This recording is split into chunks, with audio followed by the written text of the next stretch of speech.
If you're self-employed, filing taxes might feel overwhelming, but it doesn't have to be.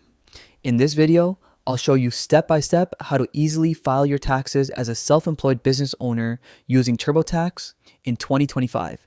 By the end, you'll know exactly what to do without any confusion. Let's get started. First, open your browser and go to the official TurboTax website. Once you're there, click on Sign in the top right corner. If you already have an account, log in with your details. If you're new, go ahead and create one.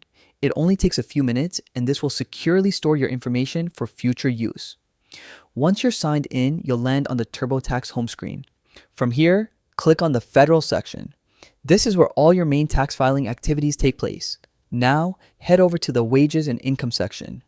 Since you're self-employed, you'll most likely have a 1099 NEC form, which reports your non-employee compensation.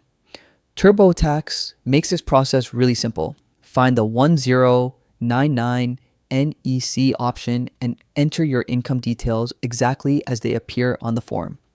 Next, make sure you categorize this income under self-employment. This step is crucial because it ensures your earnings are properly recognized as business income.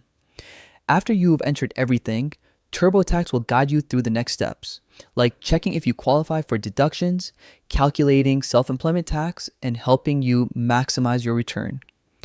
Take a moment to review everything carefully so that no numbers are missing or incorrect. Once you're confident your details are accurate, click on the option to start submitting. TurboTax will then walk you through the final process of filing both your federal and, if needed, state taxes. And that's it. You've just filed as a self-employed business owner using TurboTax. No stress, no confusion, just a straightforward process you can repeat year after year. Before we wrap up, here's a quick tip. Keep all of your 1099 forms, receipts, and expense records organized throughout the year. This will make your next tax season even easier. Thanks for watching. If this guide helped you, be sure to like the video, subscribe for more step-by-step tutorials, and drop a comment below if you have any questions. Filing your taxes as self-employed doesn't have to be complicated. You've got this.